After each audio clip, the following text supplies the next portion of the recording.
launch. Joining me now, Democratic Congressman Adam Schiff of California. Good to have you back, Congressman. Good morning. Thanks, Chris. Good morning. I want to start by asking you about Susan Rice because you did release a statement. She's meeting with the president today. Your statement said, the president and country will be denied the opportunity to have one of the nation's most capable ambassadors serve as Secretary of State. But just a few minutes ago on this program, your colleague, Tom Price from Oklahoma, had this to say. Tom Cole. The country would be best served by somebody that's a unifying figure and can sidestep some of these difficult issues. So, again, it's unfortunate for the individuals involved, but it's a smart and frankly, very clear-eyed decision, I think, by the White House. Was Susan Rice too divisive a figure, Congressman? No, she wasn't, and I think it's a great tragedy. She's a very accomplished public servant, and I think that the attacks on her were completely unfounded and unjustified. And I find it ironic, to say the least, that some of the GOP lawmakers, not Tom but others, that say that the president is better off without this distraction are the same people who made this distraction to begin with, who trumped up an attack on her for relying on what the CIA said it was at the time was their best judgment.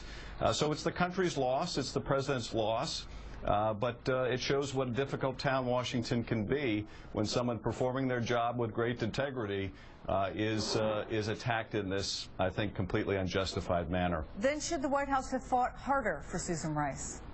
Well, you know, that's the president's decision to make, and I don't know whether, in fact, Ambassador Rice was the choice he wanted. If it was the choice he wanted, I would have urged him to fight for her and to nominate her. But if the president decided that there was another choice that was equally as good or that he preferred, that's a call that only the president can make. Let me ask you about some of the things that this new Secretary of State, whoever it might be, will face. Today, the U.S., as we just said, is sending Patriot air defense missiles and 400 troops to Turkey in case of possible missile attacks from Syria.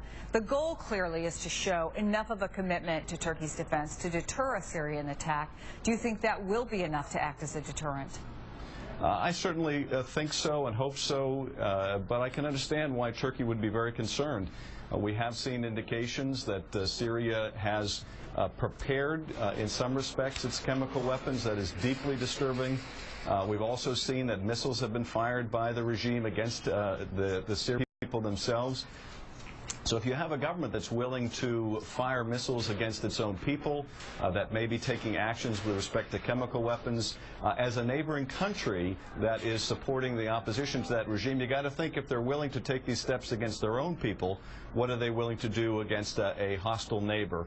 So I think it is a prudent step to take, and I hope that the Syrian regime knows that any step it takes either to attack a neighbor or to use chemical weapons against their own people or others would be met with the severest of consequences. And in spite of the fact that Russia is now rolling back on that statement that President Assad has lost control, do you believe his rule is almost over? Well, he's certainly lost control, and I think that the Russians this week were only stating the obvious. Now they're rolling back the obvious, but they can't help but see the deterioration in the position of the Assad regime. They're losing territory. The rebels are not only gaining that, but they're holding that territory. They're having to resort to more dire measures like the firing of these missiles. So it's pretty clear that the Assad regime, I think, will not survive. Now, whether it will fall in a week or a month, or whether it can soldier on for another year with a horrible loss of life, that's very hard to predict. But I think we are definitely beyond the point now where there's any possibility of survival of this regime. And let me ask you about North Korea, because, of course, they're also making news after launching that rocket on Wednesday, defying international warnings.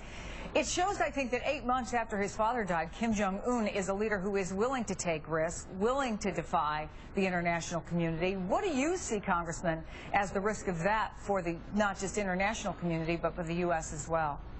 Well, there's a great risk, because not only is this missile technology and their nuclear technology a problem and a threat in the possession of North Koreans, but they've shown a willingness to proliferate that technology to others. So we have to be concerned about them assisting the Iranians or others in this work, which is deeply disturbing.